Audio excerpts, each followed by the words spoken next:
Hey, how you guys doing? Welcome back to my channel. It's Nosy Joe. I'm gonna do a little bit different discussion today. We're gonna talk about dirt bikes.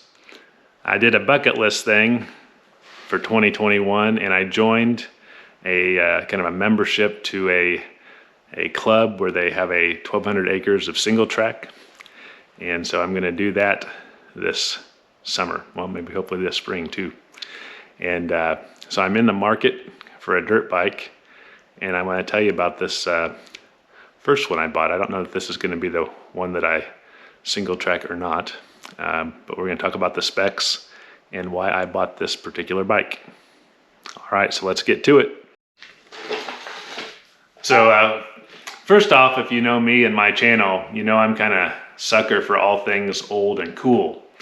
And this bike here fell into that category, and that was probably the #1 reason why I bought it. It's a 1996 Kawasaki KLX, not R, 650. So 1996, it's a 25-year-old bike this year, which makes it a classic. You know, I'm into classic cars and classic bikes, and something about just this 90s era, you know, purple and red and the graphics and all that reminded me of the 90s for sure. I didn't even know these bikes existed, and part of the reason why for that is they only made them for 3 years, 94, 5, and 6, I believe. They said some leftover 96s were sold as 97s, but they only really made the KLX for 3 years. And of course the KLR was made back then too, and a lot of people just think, well, this is a KLR with a little bit more dirt intent, but that's not the case. There's a lot of differences between this bike and the ever popular KLR, and I want to kind of go through some of those so you understand what the KLX 650 is all about, and why, at least initially, I think this is a good bike to get reoriented with trail riding on. So let's get into the numbers. First off, I want to say if any of my numbers are wrong, I just got them from a website called M-Bike, so you can argue with them. So comparing the KLX 650 to the KLR, everybody agrees the KLR has been a really great bike, kind of a first adventure bike, if you will. #1, this KLX 650 has almost 48 horsepower. Now I think maybe the newer KLRs have gotten a little bit more, but at the time, I just compared the numbers from 1996 to 1996 KLX to KLR. The KLR only had 42 horsepower. And there's a big difference in weight, but we'll talk about that in a second. They are both manual 5-speed transmissions. They both have electric starters.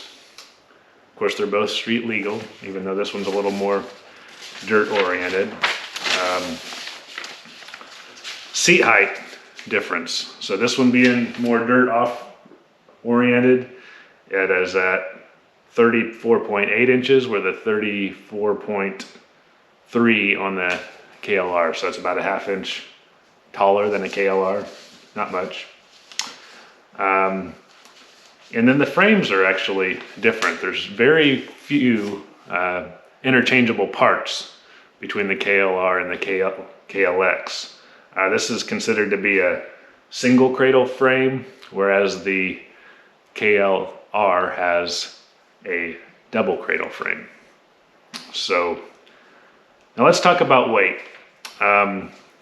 Initially, when you look at the wet weight, there's a huge difference between the two bikes.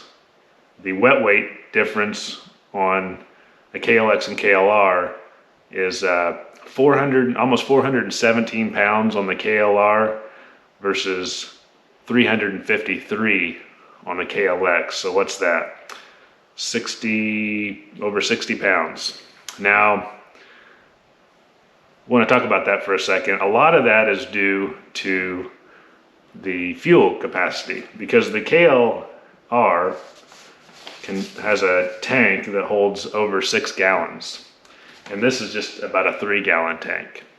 So that's 3 gallons of fuel. When you start talking about wet weights, that's like 21 pounds of the difference on the wet weight. So, but if you compare dry weights, the KLR is 370, and this one's just a tad under 320 on the KLX. So even at that, that's a 50-pound difference.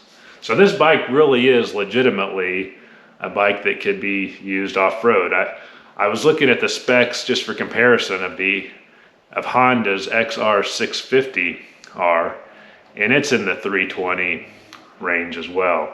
But now that's the wet weight. So this bike here is maybe 30 pounds heavier than a wet weight on a XR650R, which is, it doesn't have all the lights and stuff. That's the bike they only made for a few years that was strictly off-road. But still, if you're thinking about, just a nice old cheap bike, I didn't give too much money for this bike, and I'm really happy with the condition. I really felt like, you just don't see them this nice anymore. I think it was obviously kept indoors or kept in a garage. Paint on the tank still shines. The plastics are in good condition. That purple paint on the frame, I think the guy before me had put fresh graphics on the swing arm and on the plastics. They'd upgraded it with some Pro Taper bars and hand guards. I don't know if this is factory or aftermarket, but it's got a little luggage rack on there. It's got protectors for the forks, and they are inverted forks. Anyway, it's just got a lot of neat stuff on it that of course you'd take off if you were gonna be riding in, too competitively in the trails, depending on how aggressive it is. It's got dual sport tires on it. They're brand new. Again, this place that I joined, the more I'm learning about it, I don't think these tires are gonna work. I'd have to get some a lot softer, more aggressive knobby tires on there. But just generally, I think the specs look pretty good, because I'm 6'3", over 200 pounds, so the bike fits me real well, and I don't mind the weight of it. A lot of guys that are in the motocross want a bike that's closer to 200 pounds than 300 pounds, but when you're used to riding a Harley, it's pretty decent. So anyway, more to come on this bike, and another bike I bought to my right. You might have seen a sneak peek of it in my previous video, but we'll talk about that next time and do a little comparison between this KLX and this, I'll just give it away, KTM that I bought to my right. So until next time, everybody stay safe, stay upright, and I'll see you later.